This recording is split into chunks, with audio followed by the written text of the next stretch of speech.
yes, I always said I would get to see him in Vegas. I saw him when he was, I saw him twice. The first time I saw him, he was standing. The second time I saw him, he wasn't really, really pudgy at that time. He did. Like Tom said, like, oh, yeah. Oh, I do now too. Oh, yeah. He's too. He's only 80. He's 80? Yeah. Oh. Actually, no, he's 81. He's 81 again. Let us begin. So, questions and or comments and such. Anybody got anything they want to yak about? Where are the people? I don't know. We didn't want to make the trip today. Well, Spanglerbergs are pretty much gone, so Oh, yeah, they're pretty much gone. So, what about spiritualists? spiritualists? Well, What do you mean by people who are spiritualists? spiritual. People who are spiritual. People, a common thing to me about them, you know, not so much believing in this and that and everything, and believing in like the tarot card and Oh. I'm going, no, that ain't true. But so you're okay. Spiritualists, yeah. Well, people who are into spirits, who are into contacting the next dimension or whatever, contacting the lost ones, whatever.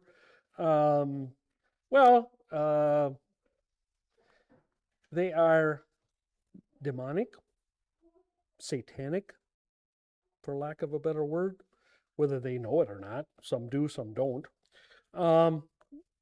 So anybody who claims or purports to do a couple of things, you know right away that it's unbiblical.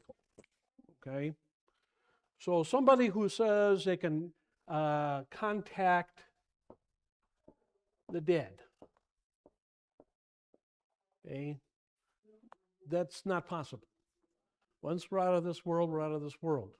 And no one can contact us from this world anymore. And we have no knowledge of what's going on. That would not be paradise. That would not be heaven. If we could watch what's going on, especially loved ones, we could watch mistakes that our children make, our grandchildren, great-grandchildren make, and such. That would not be happiness. And heaven is pure joy. It's pure happiness, pure bliss, whatever. So we are totally unknowing of anything that happens on earth. Okay, so contact the dead. That's out. That's not possible. All right. Anybody who says they can tell the future, either a individual's future or the future in general, like what's going to happen with the stock market, what's going to happen with war, what's going to happen with a baseball game or whatever, or individual, what's going to happen with you, you're going to meet somebody tall, dark, and handsome, whatever. Okay, the future belongs to God, as the sermon today will talk about. Okay, God is in control of time. And God knows all of time.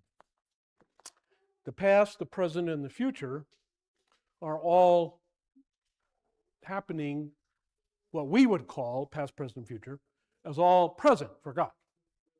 It's all happening at the same time. Now, our minds certainly cannot wrap themselves around that. We can't, we cannot fathom not having past and future. We can't work without having a past and future. Okay, we have to plan for the future, and we have memories of the past.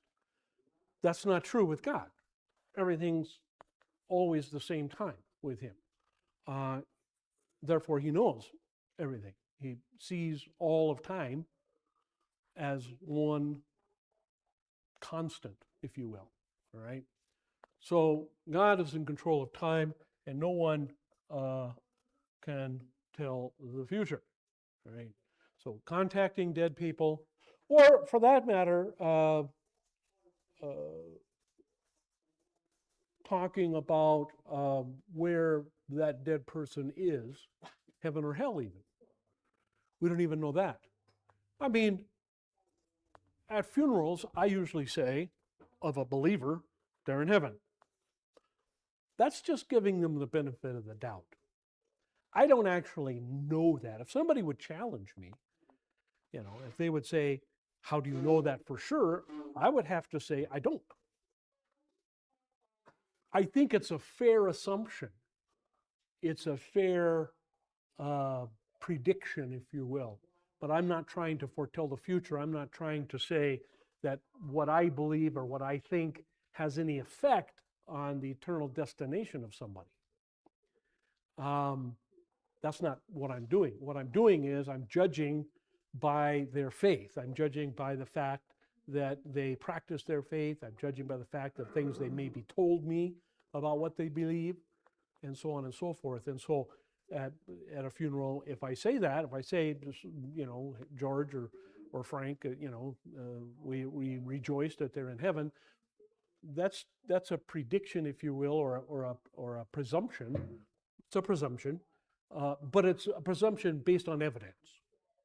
So that you can do, okay, right? But as far as these other things, no. And whether, again, they're using crystal balls, or whether they're using tarot cards, or palm reading, or you name it, any of those things, they're really interfering, if you will, or they're really trying to claim some knowledge or control over a time which is totally under God's purview, totally.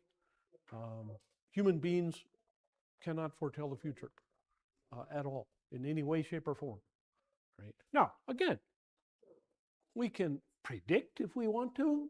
We can look at two baseball teams and we can say, well, this one's got better pitching and better hitting, so they should win. Okay, that's fine. We can do that, sure. That's not predicting the future. That's simply saying, based upon evidence, we think this is what will happen, right? I asked my financial advisor the other day, I said, so Elon Musk is going to sell stock now in SpaceX, right? And it's predicted to start about $150 a share. And some people are saying it should double that same day.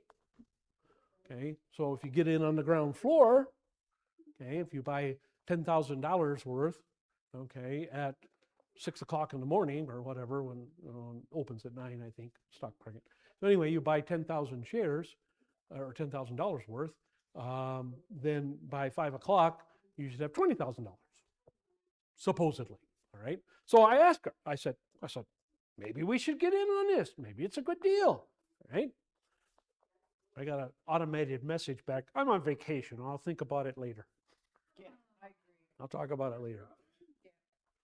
So when she gets back from vacation next week, I'll get a message from her, I'm sure.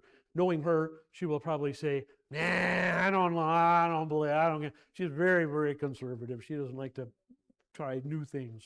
But anyway, so yeah, you can predict that. I told her, I said, I think that it's certainly possible it could, go over 200, maybe not 300, but 200 in one day, and who knows? I mean, if you bought Apple when it first went public, you would be a millionaire today.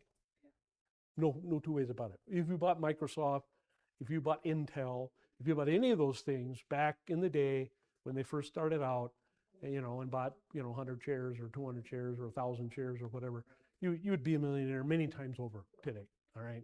And so people always kick themselves, oh, wow, I should have done that. But, you look at that, the two guys in their garage putting together the computer, you go, that's never going to turn into anything, So, yeah. So, yeah, telling the future is not possible. even though we try to do that. But trying to do that based on evidence or a prospectus, let's say, for example, in the case of finances, that's not the same thing. That's not being a spiritualist, okay? Spiritualists claim to have the power to talk to people who already died, and they claim to be able to know and be able to tell you your future and the future of various events and places. And those things are not possible. Okay? Anything else on that or something else? Well, a lot of spiritualists play on your feelings too. What's that? A lot of spiritualists play on your feelings. Oh, yeah, sure. Like you see some of these popular ones on TV that come and talk to you about your loved ones. Oh, yeah. All right. It's like, you know, I understand what they're doing. They're trying to comfort the people. Uh-huh. Who have gone through a great loss. One comes to my mind where this woman came to talk to this family in New England, and the father of the family died, and the boy was 8 years old, and he was just over it. Mm-hmm. She sat with him and said that he's with me right now. Oh, okay. So I understand Sure, they do that. it's like a comfort. Well, and But one, again, I think you're stealing away from the faith in God. one other thing is I don't know how popular it is, but I hear the ads for it all the time, is psychics that you can contact on the phone or on the internet, okay, and get in touch with them, and they will tell you, maybe they're not trying to maybe necessarily predict the future or anything, but maybe they're just saying, well, here's the direction you should go. You should take this job, not that job. You should move this city, not that city, you know, and so on and so forth, which not exactly the same thing as telling the future. But what you have to understand about that is the speed at which they can get information on you. All right. So, you know, you put in your phone number, let's say, okay, you're on your cell phone, you put in your phone number, you call the psychic hotline, okay. As soon as they know your number, they put that in their computer, and almost instantaneously, they got, you know, your birth date, where you're from, your parents, your kids, you know, your great-grandparents, your aunts, uncles, cousins, you know, where you worked, you know, and pretty much everything about you. If you know, I don't know about medical information, but probably some of that too, because some of that is you can find on the dark web, and they can get that on there. And so by the time you get through the various hoops and finally get to talk to a real person, they've got in front of them pretty much your whole life. And so they can tell you all kinds of things where you say, wow, how did they know that? Gee, how do they know I had a twin sister who died when I was 4, you know, or something like that? Or how do they know that my father, you know, my mother died and my father remarried, you know? And how do they know these? Wow, how do they know these things, you know? But they do, because they've got that information, okay? The speed that they can get that and the size of the data, you know, is humongous, because that's how they make their money. And some of them are, you know, many multi-million-dollar corporations. So you have to understand that too, is there's a lot of information out there about you, much more than you probably know. I have all my ministry, as soon as the internet got going, one of the first things I did was sign up for and pay for a investigator service. Okay. So, and I changed 2 or 3 times the service, but you know, fact finder or whatever. Okay. So you sign up for this, you pay, you know, anywhere from $10 to $20, $25 a month, whatever. And then when I get people come into the congregation sometimes, and I'm curious about, you know, maybe they don't say much, you know, or maybe they say, I had one guy years ago who said, I want to really help out with your youth. Okay. Well, nobody in their right mind wants to deal with teenagers. So right away I thought, that's kind of weird. You know, the guy, just showed up one Sunday and said, okay, I want to help you. I want to be your youth minister, or whatever. And so I put him in. Well, bingo, he had some pretty sketchy stuff, and you can find out how many traffic tickets he got, and you can find out where he's lived, and you can get all kinds of information on those things. And so I can find out, when these people have some issues or whatever. Luckily, after a couple Sundays, that guy never showed up again. He never came back. And I kind of figured that's what was going on. But and you'd be surprised. I mean, I don't do it on everybody. I don't suspect everybody. But when I do run one of those, I did one on my brother just for fun one time, and see how many traffic tickets he got, because he's a speed demon, man. He's one of those that, man, pedal to the metal. And sure enough, he had a long list of traffic tickets. There's some other stuff in there that I didn't know. And that's interesting. I didn't know that, and I didn't know that, and yeah, okay. So yeah, there's a lot of information for our view out there. And so somebody can claim to be a psychic and to be able to know all kinds of things about you. It's not that hard. It really isn't. If I can do it, anybody can do it. And I don't know much, how to technique stuff. So yeah, Bruce. Well, you just got to be careful with that stuff too, because I know when I lived in Florida, I had a Christmas party. I had like 40 people at my house, and I went into my office, and they're all on my computer. They're looking up my address and where sexual offenders are Oh no. living around my address. Oh my goodness. Right across the street, there was this old guy in an older house, because mine was brand new, and then it was like over the 50s, so he's been business in, and it showed him as a predator, that he was accused of an underage woman. Huh. Well, when you delved into it, she was 17, he was 18. Oh, okay. And they ended up getting married. Yeah. And had 3 kids. But you don't see that. No, you don't see that. Right. Right. He was accused of sexual Right. predation. Right. Like 20, 30, 40, 50 years ago. Right. Yeah. So it's like, again, the internet can be very damaging. It can be abused. No two ways about it. Okay.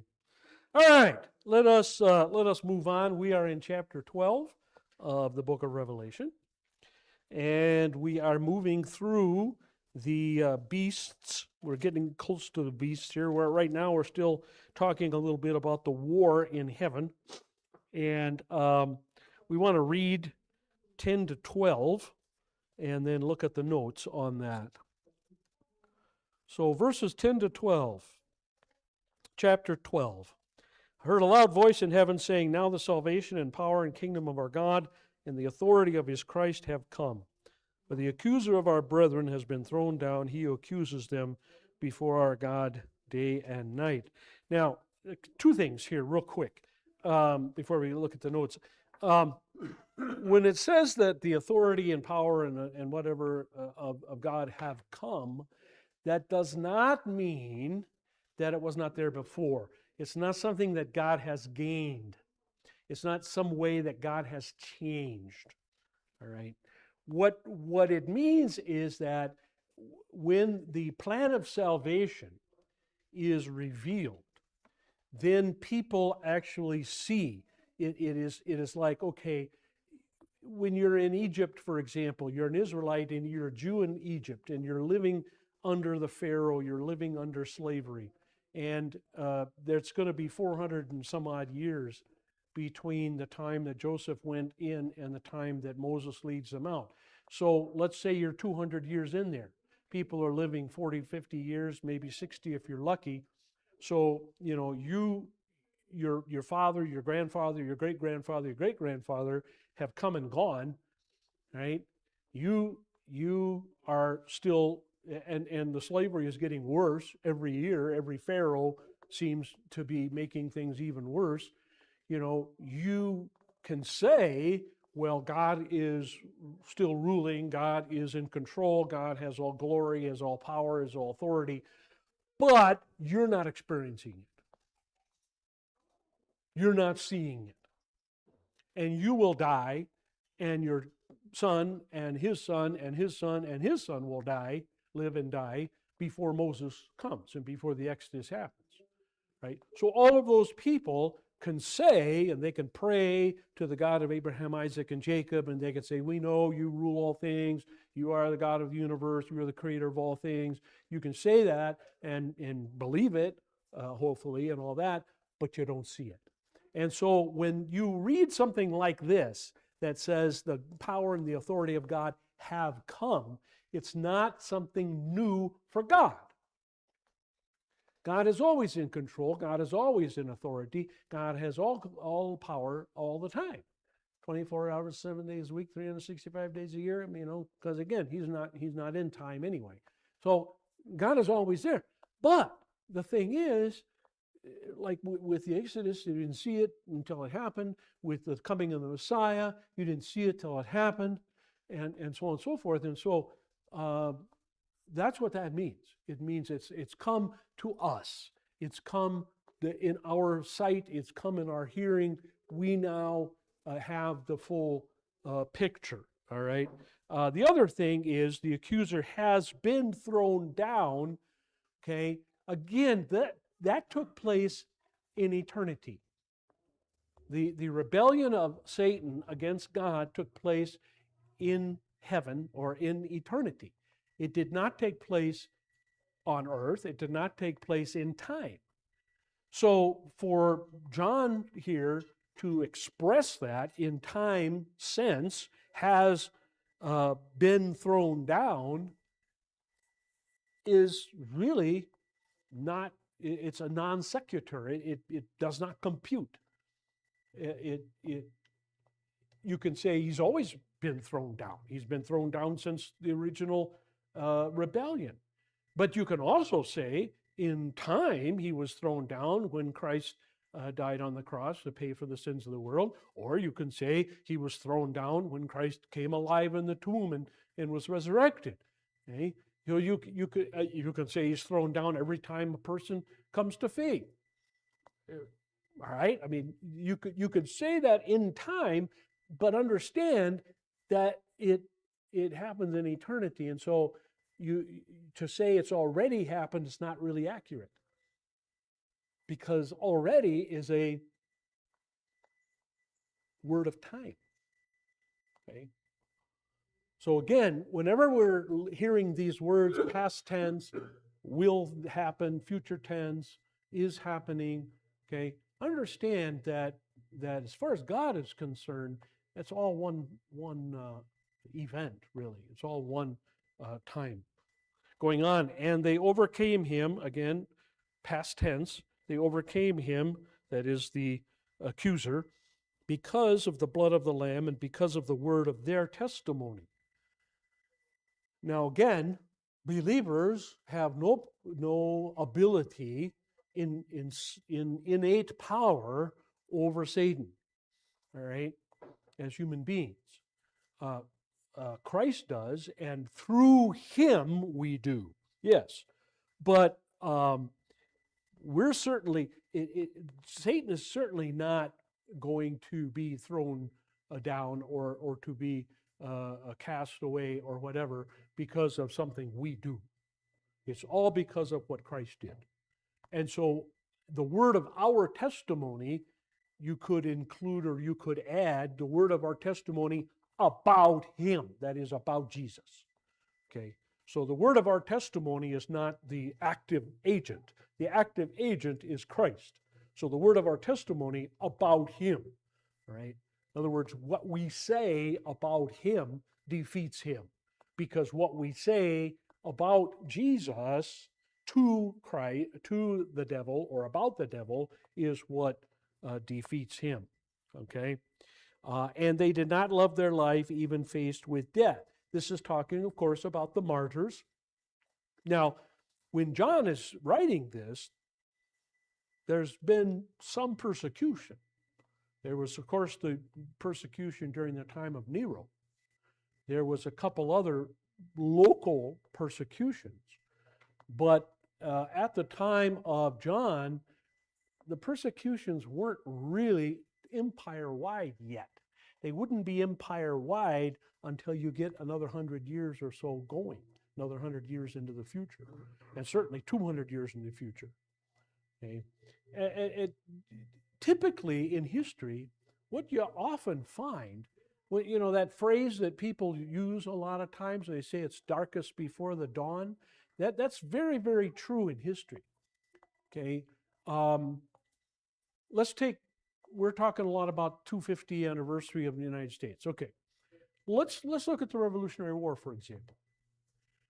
Just before, like 6 months before, maybe a year, I haven't looked at the dates lately, but I'm going to say, okay, let's say a year, just for argument.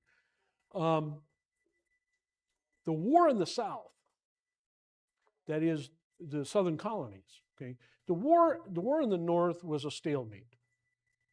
The British had left New York, they left Boston, they left Philadelphia, but they were still in charge of the countryside. The rebels, the revolutionaries, they held the city. The British held the countryside, and George Washington and others lost most of the battles. Matter of fact, you could say George Washington didn't win a single battle until the last one.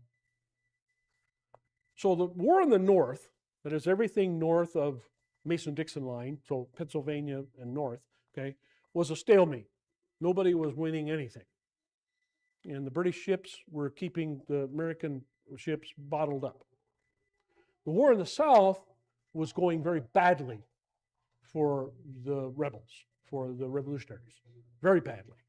As a matter of fact, as I say, 6 months to a year, sometime before Yorktown, Charleston was captured, and Charleston was the big port for commerce for the infant United States colonies. Okay, I mean, without Charleston, since Boston, you couldn't get much in and out of Boston, you couldn't get much in and out of New York. So Charleston was the big one, and when the British captured Charleston, a lot of people, there was a lot of concern. That's it. Revolution is over. The British have won. We're in for it now. A lot of people thought that. Right? Didn't turn out that way. Didn't turn out that way at all. Cornwallis took his army, moved north into Virginia. The people in the South, the Southern generals, they followed. Washington came down from Pennsylvania, and he bottled him up at Yorktown. And he surrendered, and that was that.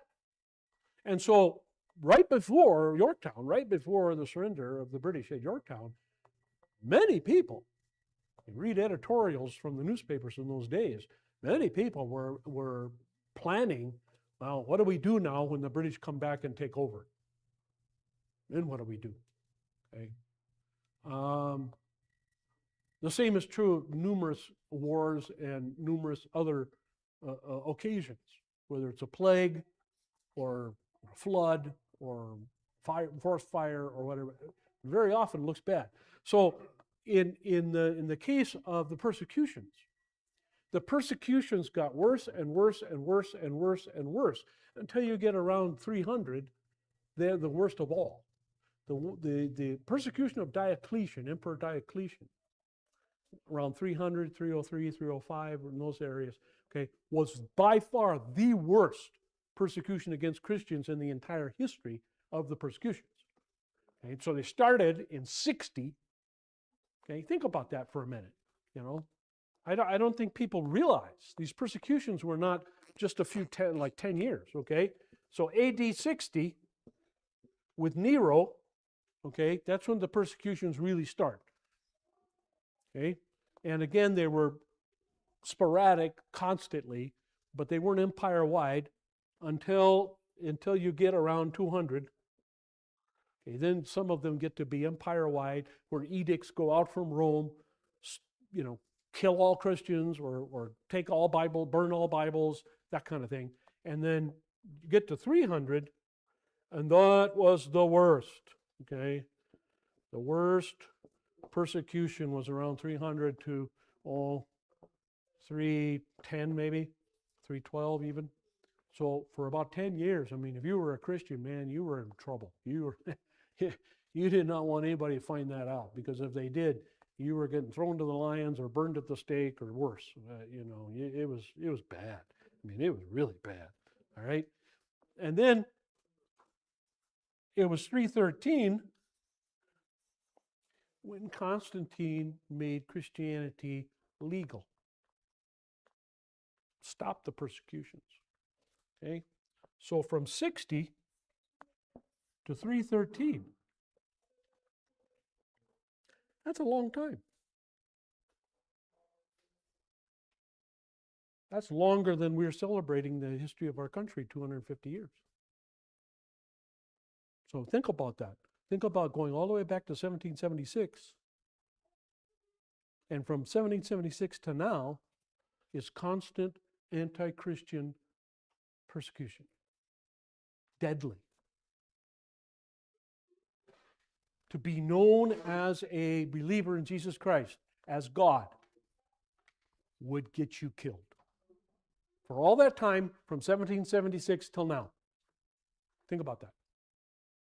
That's pretty amazing when you stop and think about it. It really is. And that's when it was worse, all right?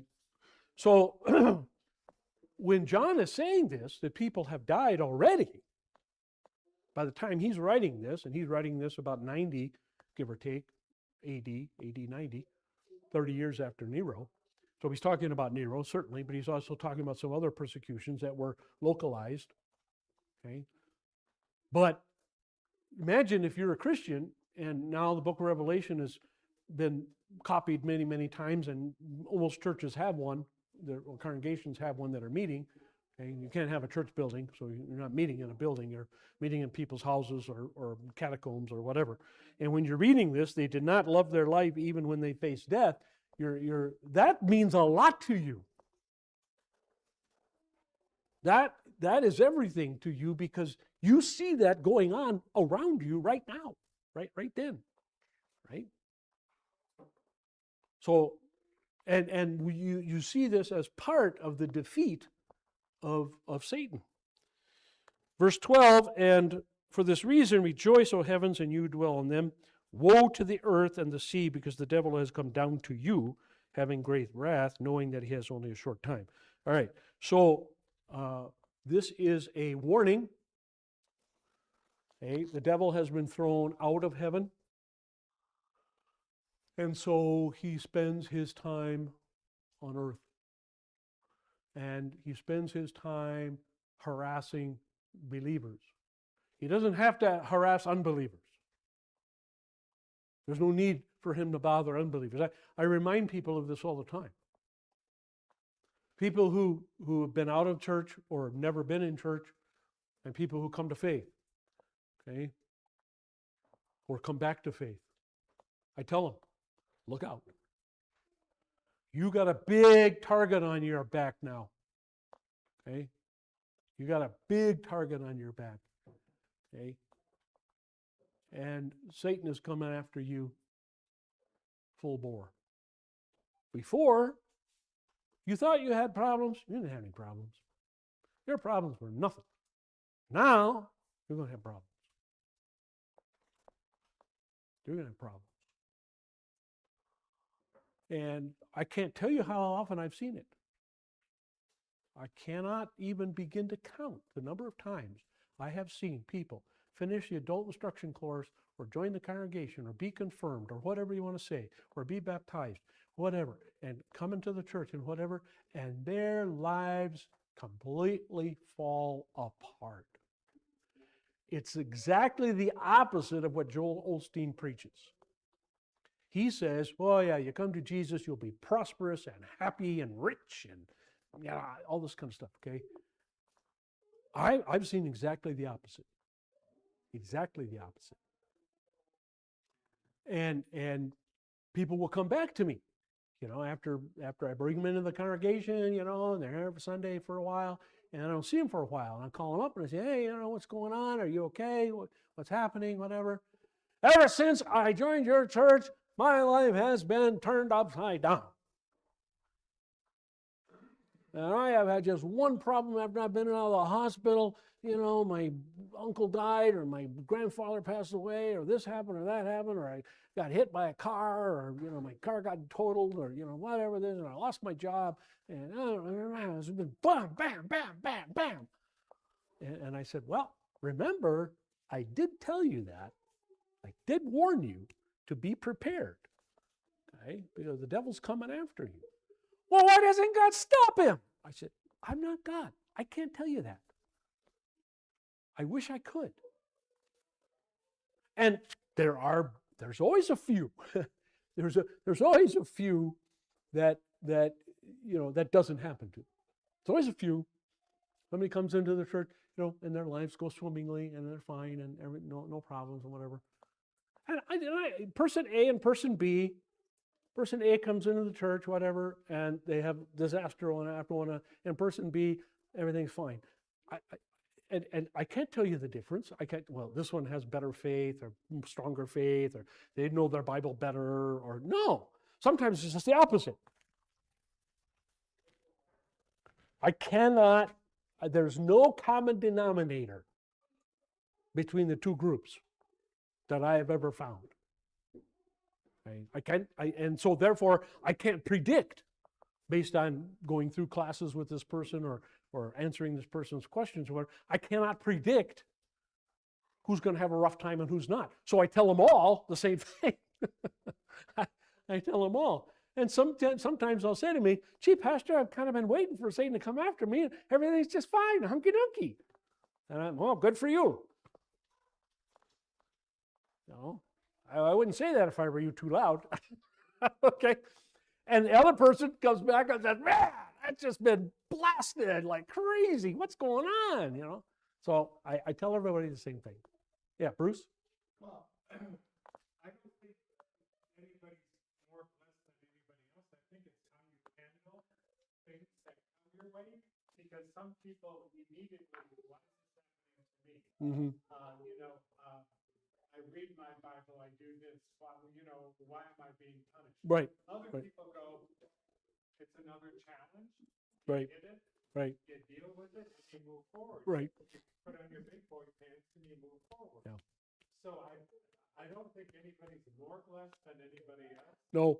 I think everybody has trials and tribulations of their own. Yeah. It's how they approach and try to resolve it. Well, yeah. And something else that I've also noticed, no matter how many times I counsel with these people, you can't turn one into the other. No. I've tried. I have tried so hard over the years. I had this one lady here in the church years and years and years ago. And boy, you know, it didn't matter what it was. Whatever it was, she was devastated. Just devastated. Just, oh, this was the worst thing that could ever happen to me. Oh my God. And we'd sit in my office and I'd go through and I'd counsel with her and counsel with her. And we'd read Bible passages and we'd pray. We'd do all kinds of things, you know, and sure enough, the next week, as a matter of fact, she would say, can I come back next week? And I said, well, what's going to happen next week? I don't know, but I need to come back. And I mean, this was every week for years. Yeah, for years and years. No. And I would say, you know, you've got, and her best friend, another woman in the church at that time, her best friend was totally the opposite. And a lot of very negative, very bad things happened to this best friend. And she was always, all right, water off a duck's back. Okay. You know, like you say, hit your pants up and head it again, you know, get bucked off the horse, get right back on. And these two people were best friends. And I could not convince the first one to be more like the second one. Or I would tell her, oh yeah, I know, I need to be more like that. I need to be more like my friend. Yeah, I know that. She never made it. She never made it. Her whole life, she never made it, you know. And even when she was dying, she got a disease and was dying. And I remember going to the hospital and visiting with her right before she died.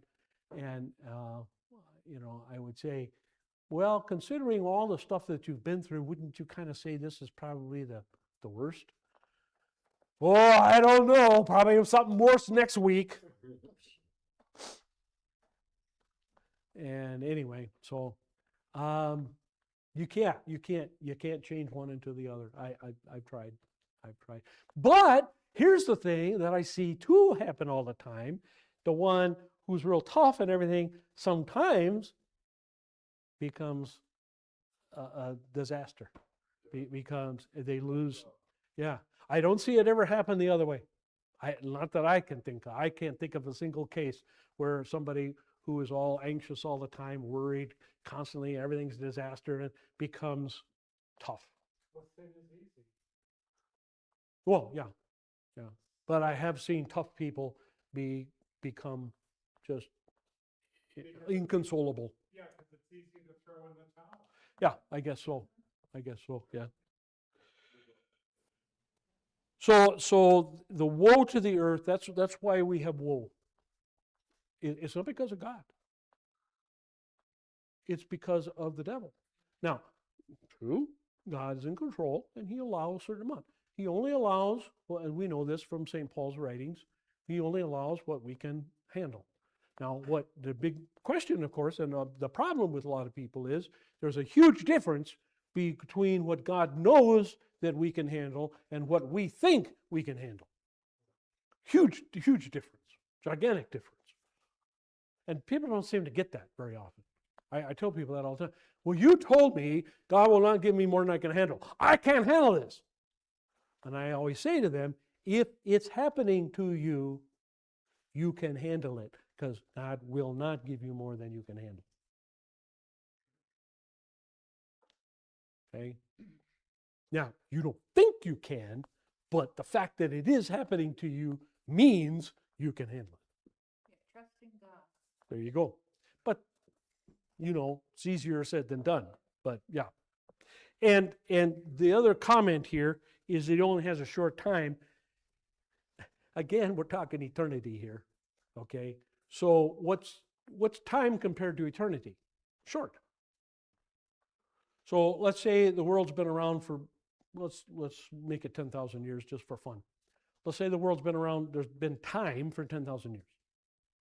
Or there will be time by the time the last day comes, it'll be 10,000 years. Let's just say that. All right? What is that in comparison to eternity? Just what it says here, a short time. That's the time, quote unquote, the devil has to destroy and ruin God's plan. Okay? And as I've said many times, one person saved means the devil loses. Just one. Just one. Because his goal, his victory is getting everybody, putting every soul that's ever come into existence into hell. So if he doesn't do that, he loses.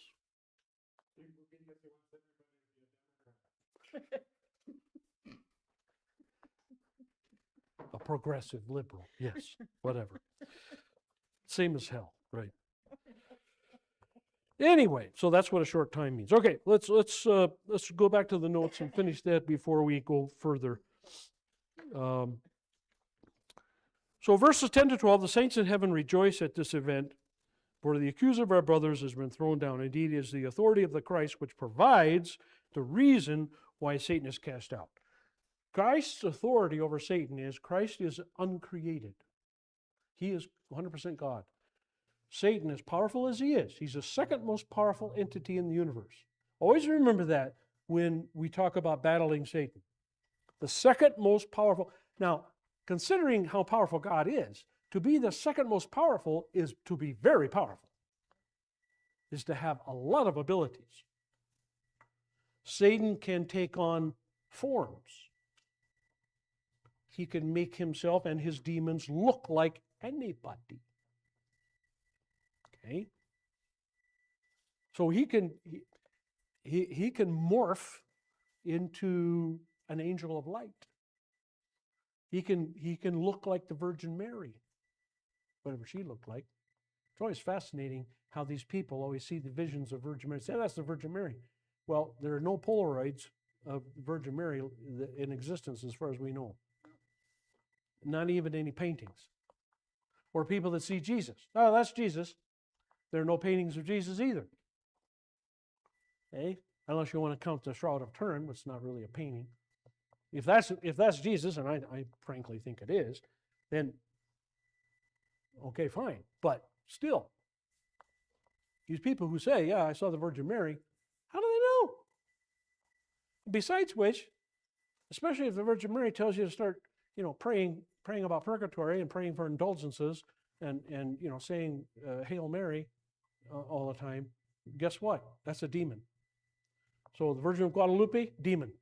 Virgin of Fatima, demon. Virgin of Medjugorje, demon. Virgin of Lourdes, demon. These are all demons. Okay? And can Satan cure illnesses? Yep. Can he make lame people walk? Yep. Can he make the deaf hear? Yep. Can he make the blind see? Yep, sure can. Can he free somebody of cancer? Yep, sure can. Second most powerful entity in the universe. Very, very, very, very powerful. Okay? Well, how do we know if the devil is healing us and not God? It depends on what the devil wants you to do. Or what you get in your head. Oh, this means that, if I pay Pastor Spencer $1,000 a month, I'll stay disease-free. That's satanic. That's how you know. That's how you know. The devil either will make that clear or somehow make it, you will be caught up in some false teaching, false doctrine of some kind, spreading, whatever. Okay. Yeah. So that, it's like I say, if the Virgin Mary shows up and the Virgin Mary says, don't pray to me, well, then maybe that's an angel in that case, rather than the Virgin Mary. Okay? Makes you wonder if they had any sketch artists. Yeah, right. You wonder, yeah. The work accomplished by Christ forever brought an end to the accusations of Satan. It's like I said last week. Satan would come before God and say, hey, what about this guy? What about that guy? What about... As far as we know, he didn't do that anymore. We understand these words correctly, and I think we do. That is gone. Christ has conquered Satan, and thus the believers have conquered Satan as well through Christ's blood and their faith in his blood, given by God's grace through the gospel, the word of their testimony.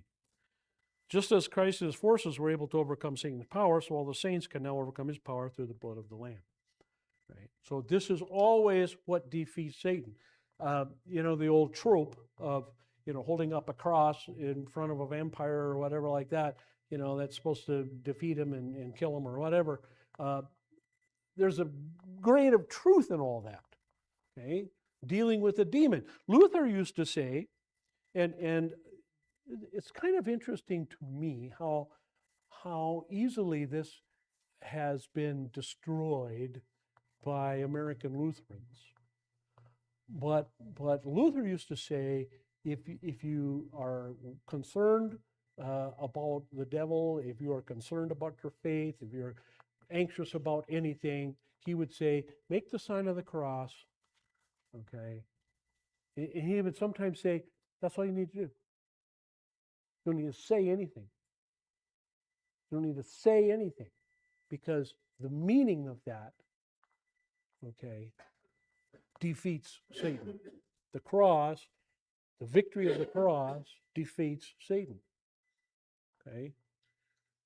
And to me, people ask the question, well, which is more important, the death of Jesus on the cross or his resurrection? In a sense, you could say the cross, because, okay, that removes sin from the picture. The resurrection is proof that happened. So you really can't divide the two because of that. But in a sense, if we want to really be 1-2 about it, if we have to put them in order, 1-2, you have to put the crucifixion, the death first, and the resurrection second. If you have to do it, I'm not saying you have to, but if you have to, that's the way I would do it. They both have to happen, absolutely. No, it's not saying number 2 doesn't have to happen. Yes, it does, absolutely. But what defeats Satan is the cross. That's what defeats Satan, and that's why Martin Luther said that. And it's fascinating in history to see, Luther really preached that hard, and he taught that to his children, and he taught that to all the young people, and his pastor friends taught that to all their young people. And this was the common practice in Lutheranism up until the 30 Years' War. And after the 30 Years' War was when Lutheranism came to the United States, and in the United States, the Lutherans that came from Germany to the United States at that time did not have that practice. And that's why the practice died out. Okay? Because of the 30 Years' War, where Catholics and Protestant Lutherans killing each other at a pretty gruesome rate. But anyway, that's what it works. Number 13, naturally Satan is very angry. He's been banned from accusing sinners in God's throne room, and he will vent his anger on those inhabiting the earth. So again, he's not in heaven anymore. Okay? He doesn't come before God anymore like Job in the book of Job. As far as we know. There's no passage that actually says that, but we have these passages to talk about he doesn't accuse anymore. So what else, what other reason does he have to go before God except to accuse people? That's his name, slanderer, accuser. So I don't see that he's got any reason, and I don't see that he's got any business in before God anymore. So that's why I say this. Banned from accusing sinners, and God, he will vent his anger on those on the earth. However, he is prevented from deceiving anyone and cannot stop the gospel nor accuse people before God anymore. Now, when I say he's prevented from deceiving anyone, that means he's prevented from doing anything supernatural that would make it impossible for a believer to resist it. Okay? So does the devil deceive people today? Yes. Okay? But only because they want to be deceived. So the people who see the Virgin Mary at Guadalupe and Medjugorje and Fatima and whatever are people who want that. That's what they want. They need that. Just like there are people who need purgatory. They need it. It's the only thing that gives them any comfort that they'll make it eventually to heaven. They want to purify themselves from sin in the next life. They want to do that because they are so guilt-ridden, they feel so guilty about their sins that they just can't believe that God would let them go without some kind of punishment for those sins.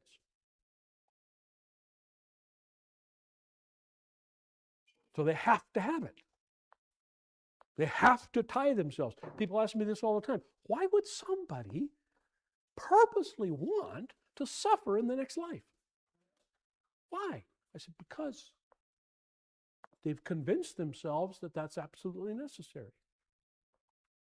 They have to have it. They need it. Some people, I have this one member years ago would say to me every now and then, I would be visiting with her, and she would say to me, Pastor, do I really have to give up the saints? Do I really have to give them up? And I would say, well, yeah, they don't do you any good. Oh, I don't know. You know, so every once in a while I lose something and I pray to St. Anthony and I find it again. And so, again, is that deception of Satan? Or is that deception of that individual? That person's deceiving themselves. So again, when I say this, that he is not permitted to deceive anybody, he's not permitted to fool believers into becoming unbelievers by some supernatural power. Okay, that's what that means. Those who are unbelievers by choice, and those who follow Satan by choice. They're not deceived; they follow Satan by choice. Okay. But his time is short. And so he will double and triple his efforts at deceiving people. He will use every means he can, even within the visible church, to fool people into rejecting Christ and his gospel. Satan still has great power within his own realm, even though he cannot stop the gospel completely, and until the end, he will be a cursed pain in the rear end of all mankind. So again, what he wants is he wants people to curse. Like he said to Job, curse God. That's what he wants. He wants people to curse God, become unbelievers, curse God and die. Not just die physically, but die spiritually. Curse God and die. That's what he wants. Okay. Number 15. Of course, this is especially true of believers. That's who he's really after. Let's look at the last verses of the chapter. And when the dragon saw that he was thrown down to the earth, he persecuted the woman, which is the church again, who gave birth to the male child, that is Christ in the gospel. But the 2 wings of a great eagle were given to the woman so that she could fly into the wilderness to her place where she was nourished for time and half a time. What is that? That is the entire New Testament period of time, remember? From the presence of the serpent. And the serpent poured water like a river out of his mouth after the woman, so that he might cause her to be swept away with the flood. But the earth helped the woman, and the earth opened its mouth and drank up the river, which the dragon poured out of his mouth. So the dragon was enraged again with the woman, the church, and went off to make war with the rest of her children, all the believers, who keep the commandments of God and hold to the testimony of Jesus.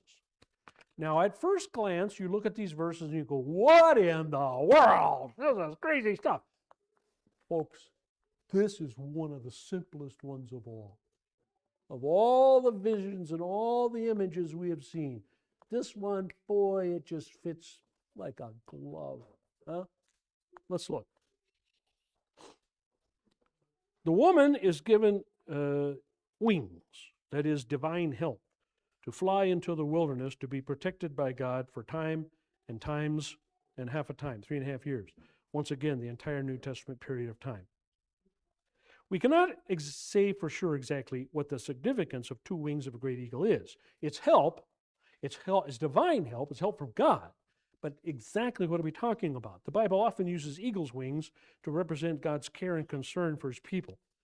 All we can know for certain is that throughout the early history, believers received divine help to escape the plots and schemes of Satan. Now, something really strange and okay. So, what could it be? It could be a lot of things. It could be the sacraments. It could be the gospel and word and sacrament. It could be the word of God in some way. All those things. Also, if you look at that period of time, you see something else. You see miraculous events testified to by eyewitnesses, reliable eyewitnesses. You see, there was one, just reading one just the other day. I can't think of the guy's name. This was a martyr, okay?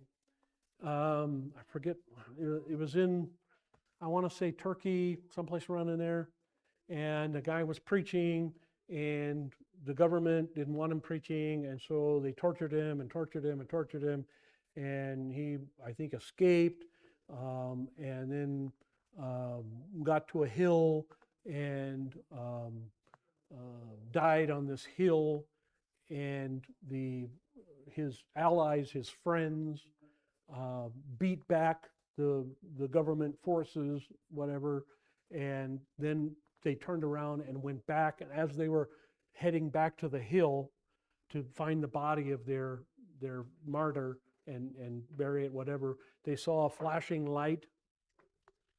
And when they got to the top of the hill, the body was gone. Now, and this was attested to by hundreds of people. And church historians looked into it and they verified it, that this is what happened. In that period of time, those kinds of things were happening all the time. When Polycarp was executed, okay, for his faith, that's about 150, somewhere around in there. When he was executed for his faith, they put him on put him at the stake, and they put fire all around him, or put wood all around him. And I don't know if you know this or not, but there are dozens of ways that you can place the wood. Not only what kind of wood, the age of the wood, whether the wood is dry or green, whether, there's all kinds of ways you can make a person live a long time burning at the stake. Or you can have them perish very quickly. Okay? By the time, let's see, Patrick Hamilton. Patrick Hamilton was a Scottish Lutheran who was the chaplain for Mary Queen of Scots. He had been a Roman Catholic. He went to Germany. He studied under Luther. He became a Lutheran. He came back. Mary was not happy that he was now not a Roman anymore. And she had him executed. And it took 16 hours for him to die.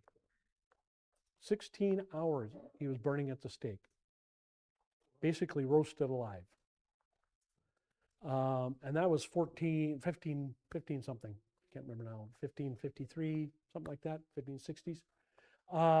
So by the time you get to that point, boy, they have this down as a science. Anyway, Polycarp was being executed, and he refused to die, even though they had made the fire so that he should die pretty quickly. But he just kept preaching. And so one of the Roman soldiers took a spear and plunged it into his chest. And the witnesses say that such a stream of blood came out from his body that it put the fire out. Now, again, church historians of the time, Eusebius and other guys, said, yes, this actually happened. Okay? And so they took his body, they took him down, and they cut his head off. And I don't know if it was him or another guy, they cut their head off, and he turned into a dove and flew up in the sky. These are the kinds of things that when you read the lives of the saints, especially the saints the first 500 years or so, you see these things, you read these things happening, and you say to yourself, I don't buy that. But these are things very often attested to by witnesses. All right? So there were miraculous things happening. And so divine help, divine assistance. And yes, you might ask, well, did anybody actually live? Yeah. There were cases where people survived and things happened that convinced their executioners not to execute them and stuff like that. So those things happen too. So I'm saying divine help could be the law or the word and sacrament or whatever, but it also could be these miraculous events that helped the church and the people in the church. And she was nourished, certainly the Bible's being produced at that time, and so she was nourished for the entire New Testament period of time. So certainly the Bible is now, it's the most purchased book and most widely read book in the entire world. Not read maybe enough, but it is. Okay, and so nourished in the presence of the serpent. So the serpent is still there, the devil is still there, but we have divine help with the serpent. And then this next part is great. I love this next part about the opening of the mouth. We got 5 minutes. Now, something really strange and wonderful. This is great stuff. The dragon releases a huge river of water out of his mouth in an effort to kill the woman. But, amazingly, the world, usually an ally of Satan, opens its mouth and swallows the gigantic stream. Bizarre, eh? What can this mean? Actually, it's really very simple. Follow me now. Follow me. The giant flow of water represents all false doctrine and demonic doctrines by which the devil seeks to lead people away from the pure gospel and rob believers in the church of their saving faith in Jesus. So every false teaching, again, from the very beginning to today, from Pentecost to today, and even maybe there was a few before that too, but every false teaching. I tried to make a catalog one time of all the false doctrines, and I got past 100 and something, and I gave up. Because I never mind. It was too many. B, the swallowing of this river by earth points to the fact that false doctrines always eventually go out of style and are discredited in one way or another. It may take a few decades or it may take a few centuries. But in the end, each and every false teaching and fake church will become extinct. All except the Antichrist himself, but more about that later. So the Church of Rome ain't never going away. And the office of the Pope is never going away. That you can sure, that you know for a fact. Mormons will eventually disappear. Just as the Viking gods disappeared. It took a few hundred years, but it happened. Who worships Amenhotep anymore? Nobody. What happened to the religion of Egypt? It's gone. What happened to the religion of Greece? Okay? Zeus and all that. It's gone. What happened to the religion of Rome? It's gone. What happened to the religion of the Visigoths and the Huns? Gone. Okay? Just about any religion you want to name, with few exceptions, has disappeared. Okay? Since Islam is not the Antichrist, if the world lasts long enough, I don't know that it will, but if the world lasts long enough, even that won't disappear. Someday, nobody will be worshiping Allah anymore, if the world lasts long enough. Did you hear what happened to the Mormons yesterday? Or maybe it was Friday. Did you hear? When did they change that? No.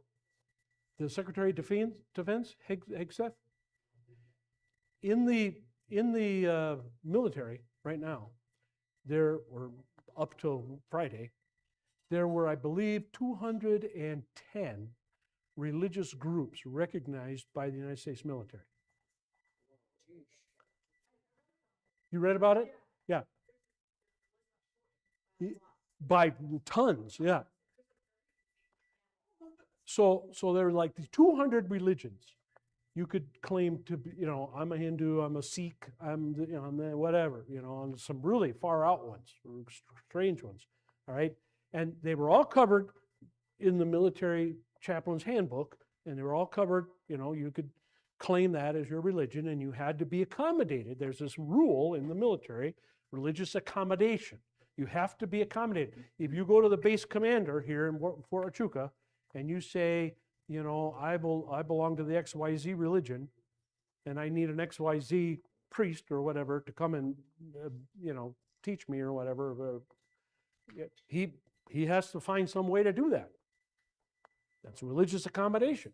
That's why in the chapel over there, the main chapel, not the small one, but the big one, there is a room set aside for Muslims to go and pray 5 times a day. And it's got a little thing to wash their feet and the whole 9 yards. Okay? They wouldn't give me a room to meet with Wells people to have Bible class, but they gave the Muslims a room. Okay? Kind of ticked me off at the time. Anyway, so they had these 210. Hegseth decided that Mormons were not Christians, which of course they're not. They're not. And so Mormons are not Christians, and so he threw them out. They're not included in that group anymore. Wow, thank you. So what it's down to, what, do you remember 60 something? Yeah. 61 or 62, 61, 62, 63, something like that. 63 religions now instead of 200 and whatever. Okay? And Mormons are not included. So I thought that was pretty fascinating. I thought that was pretty cool. So again, I'm not saying it's going to disappear in your lifetime, my lifetime, but again, if the world lasts long enough, these false religions become out of style. They become because the world, that's what the world is. The world likes new stuff. The world likes new and different. Okay, constantly. It may take yeah. Okay, that's enough. We'll pick it up at 18, and then I don't know. I can't promise I'll have new pages for you next week because I'm going to be out of town for a convention. But I will try. I will try. Let's close. May the grace of our Lord and Savior Jesus Christ, the love of God the Father, and the fellowship of the Holy Spirit be and abide with us all. Amen. Pastor, too. Thank you.